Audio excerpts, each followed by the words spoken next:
Good morning, metalheads of the internet, and welcome to a brand new episode of the Metal Meltdown. Today we are talking about a brand new studio album from Alcest entitled Les Chants de l'Or. And yes, before somebody says it, I am well aware that I absolutely butchered the pronunciation of that album title. Be aware I'm very likely going to continue butchering song titles and words and stuff because guess what? I don't speak French. I'm a dumb white Canadian. This is the 7th full-length studio album from this French metal band whose fusion of post-metal and black metal and shoegaze is often credited as having influenced and pioneered and created the blackgaze subgenre, specifically through records like the La Secret EP, Souvenirs d'un autre monde, Le Voyage de l'âme, and of course their absolutely masterful 2010 sophomore effort, Éclairs de Lune, which I have often said is one of my favorite blackgaze black metal albums ever made. And though there's been an overall dip in the quality of Alcest music as time has gone on, I still think that stuff like Shelter, Kodama, and Spiritual Instinct is still really well done. There's no arguing that Alcest still aren't champions and poster boys for the blackgaze and post-black metal genres. And I really sincerely doubt that Les Chants de l'Or is going to change things for them. I really doubt it's going to challenge that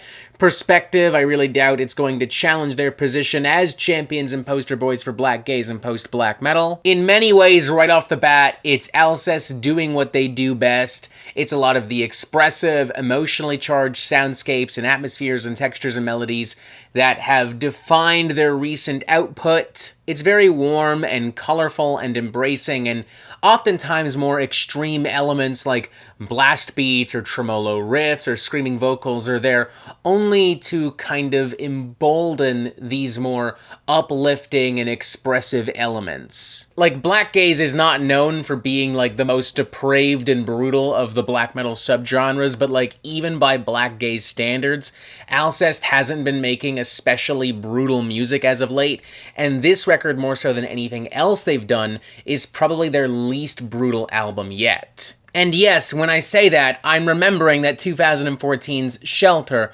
exists. Hear me out. Just let me cook for a minute, will ya? As Alcest singer, keyboardist, guitarist, and overall mastermind, Nij writes, I needed to go back into my inner world. That's where most of my resources and most of my inspiration for Alcest comes from. The last couple of records were quite dark because they were influenced by things that were happening around me, like the terrorist attacks in Paris. For the new album, I wanted to do the opposite, to bring a little bit of light into this world.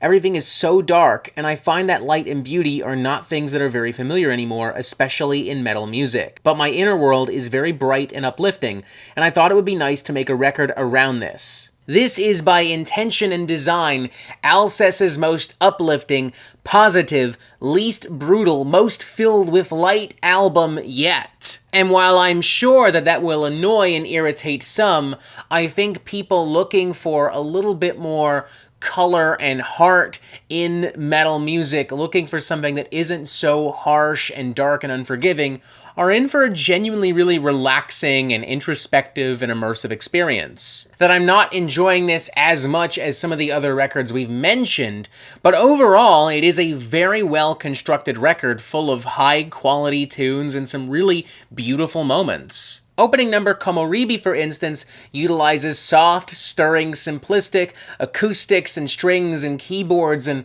vocal melodies and textures to great effect. It feels as if the album itself is slowly rising into the air, only to gently float and fall down like a big warm blanket made of flowers. It's very soothing and peaceful and tranquil, even when more extreme black metal percussive assaults and tremolo riffs begin to kind of nudge their way through. Like, I can really picture myself listening to this, like, comfortably in my home with, like, a glass of wine, just kind of relaxing away. I can picture myself listening to this in, like, a park, laying down in a meadow, a field, perhaps near a beach. Then there's Lenville, which builds its foundation on slow-moving rhythms and drawls, and then layers on top of that angelic vocal displays and some amazing atmospheric keyboard and guitar work. The way that Niche sings in the very beginning, too, is very interesting. Like, it has this epic tone and feel to it, but it's quite subdued, you know? It almost feels like a Nordic hymn.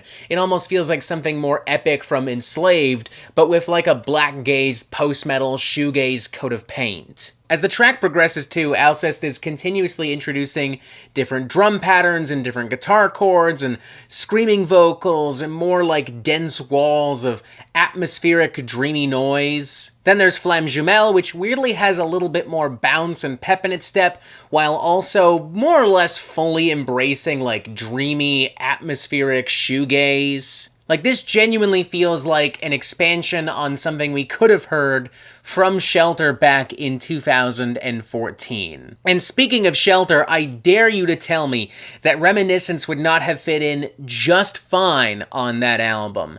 A lush, evocative, piano-driven ballad, full of emotion, full of tender melodies and beautiful vocals. Now, I will say, unfortunately, the nearly 5-minute closing number, L'Adieu, is incredibly underwhelming and anticlimactic. Don't get me wrong, it's got some decent vocal harmonies and some nice organic acoustic guitar, but it just doesn't work as a closing number. If it were cut in half and used maybe as an interlude or an intro to like one of the bigger cuts on the record, I think that would make it a lot more powerful and potent. It especially feels underwhelming and anticlimactic because it is preceded by La Fin de la Lune, which is, in my opinion, what should have been the closing number, as it kind of combines a lot of the musical spices and ideas present across the album and combines it in a manner that feels fresh and feels exciting and, in theory, would end this album on a really strong note. I also kind of feel like a few more black metal shrieks and screams and gutturals here and there,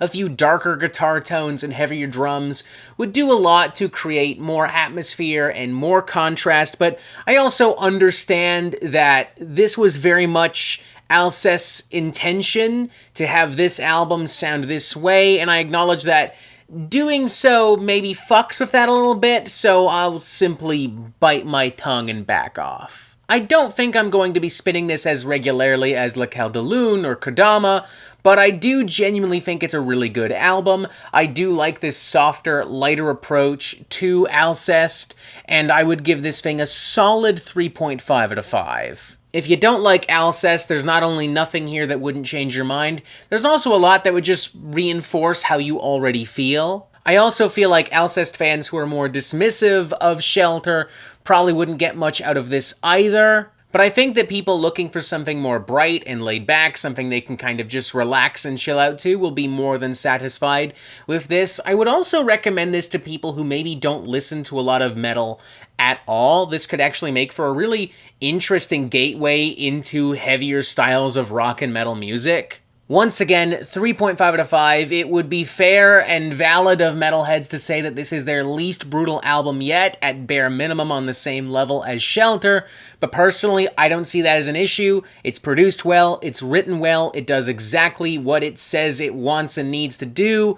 Check it out, why not? And that is it for the Metal Meltdown. I am not an expert, nor do I claim to be. So what do you think? Do you like this record? Do you not like this record? And what do you want to hear from me next? And thank you for watching. Make sure you press subscribe right here so you get updates on the Metal Meltdown fucking immediately. Look, there's even more videos here. And as always, you have yourself a fantastic fucking day.